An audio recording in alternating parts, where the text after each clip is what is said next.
हमने ये प्रोटेस्ट किया है कि ऐसे दरिंदे लोगों को सामने लाया जाए और टूरिस्ट हमारी जान है और शान है। टूरिस्ट के साथ ऐसा नहीं करना चाहिए था इन लोगों को। इस वक्त क्या कश्मीरी है, चाहे गुजर है, चाहे बकरवाल है, सब रो रहे हैं इस वक्त।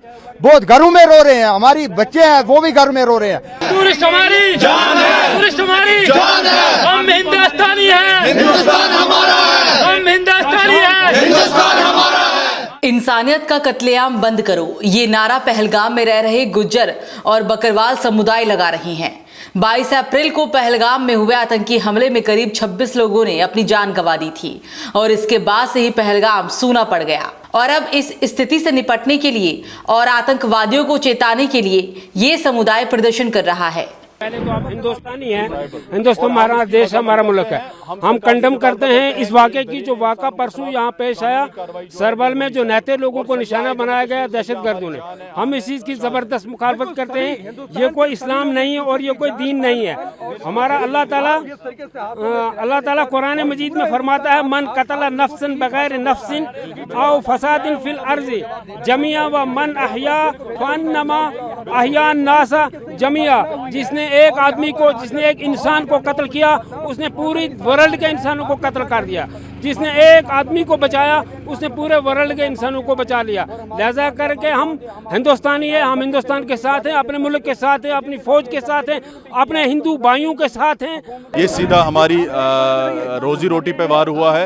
हम इसको कंडम करते हैं, पूरा गुजर बकरवाल कबीला, अनंतनाग का पूरा गुजर बकरवाल कबीला जम्मू कश्मीर का, और हम इसके खिलाफ है। हम देश की फौज के साथ है, पुलिस के साथ है कि कार्रवाई जो है उन लोगों के खिलाफ कानूनी कार्रवाई होनी चाहिए जिन दरिंदों ने ये काम किया है। ऐसा काम नहीं करना चाहिए था। अगर उन्हें करना ही था वो यहाँ के हम लोगों के साथ करना चाहिए था, क्योंकि इन्होंने गलत किया है। इन्होंने सीधा जो है रिज़्क और रोटी पे जो है वार किया है, लात मारी है। हम चाहते हैं सरकार से कि इनके खिलाफ कानूनी कार्रवाई होनी चाहिए। हमने ये प्रोटेस्ट किया है कि ऐसे दरिंदे लोगों को सामने लाया जाए और टूरिस्ट हमारी जान है और शान है। टूरिस्ट के साथ ऐसा नहीं करना चाहिए था इन लोगों को। इस वक्त क्या कश्मीरी है, चाहे गुजर है, चाहे बकरवाल है, सब रो रहे हैं इस वक्त। बहुत घरों में रो रहे हैं, हमारी बच्चे हैं वो भी घर में रो रहे हैं। उस दिन से इस दिन तक हमने खाना नहीं खाया है कि ये क्या मसला हो गया है। बाकी हमें ये नहीं है कि पैसा कमाने के इसलिए नहीं हम बोल रहे हैं।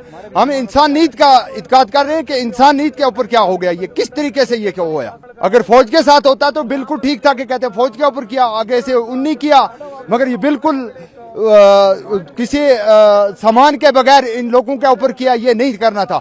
मगर हम टूरिस्ट के लिए जान देने पर और टूरिस्ट के इंशाल्लाह रहमान हम जान देने पर भी तैयार है और टूरिस्ट के साथ है हर वक्त हर टाइम। पर्यटन जम्मू कश्मीर की इकोनॉमी की रीढ़ है। इस राज्य के लाखों परिवारों के घर चूल्हा पर्यटन से होने वाली आमदनी से ही चलता है। लेकिन पहलगाम आतंकी हमले के बाद पर्यटन के कारोबार पर जबरदस्त मार पड़ी है। पहलगाम आतंकी हमले के बाद से ही जम्मू कश्मीर के पॉपुलर हिल रिजॉर्ट वीरान नजर आ रही हैं। पटनी टॉप, नत्था टॉप और सरासर में पर्यटन के कारोबार को बड़े पैमाने पर नुकसान हुआ है। जम्मू कश्मीर लोग पर्यटकों के होटल में ठहरने, घूमने, यहाँ वहां आने जाने, शॉपिंग करने जैसे कई कामों के जरिए टूरिज्म सीजन में अच्छी कमाई करते हैं। पर्यटन कारोबार से अपनी रोजी रोटी चलाने वाले सभी लोग अब खाली बैठे नजर आ रहे हैं और आर्थिक नुकसान को लेकर काफी चिंतित भी हैं। हालांकि ऐसे लोगों को सेना और पुलिस पर पूरा भरोसा है।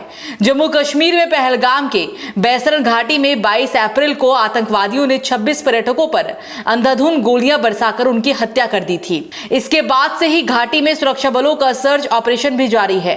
किश्तवाड़ में जिला प्रशासन ने सेना की वर्दी की बिक्री, सिलाई और स्टॉक करने पर रोक लगा दी है। इस बीच नौसेना ने अरब सागर में कई एंटी शिप फायरिंग ड्रिल की। खास बात यह है कि इस दौरान दागी गई मिसाइलों से सटीक निशाना भी लगाया जा सकता है। नौसेना ने कहा कि हम देश की समुद्री सुरक्षा के लिए पूरी तरह तैयार है। उधर सुरक्षा बलों ने कश्मीर घाटी में पिछले 3 दिनों में 10 आतंकवादियों के घर ब्लास्ट से उड़ा दिए हैं। भारत के चीफ ऑफ डिफेंस स्टाफ यानी CDS अनिल चौहान रक्षा मंत्री राजनाथ सिंह से मिलने उनके आवास पर पहुंचे। वहीं बीते दिन में 272 पाकिस्तानी नागरिक भारत छोड़कर भी जा चुके हैं। 13 डिप्लोमेट अफसरों समेत 629 भारतीय पाकिस्तान से लौटे हैं।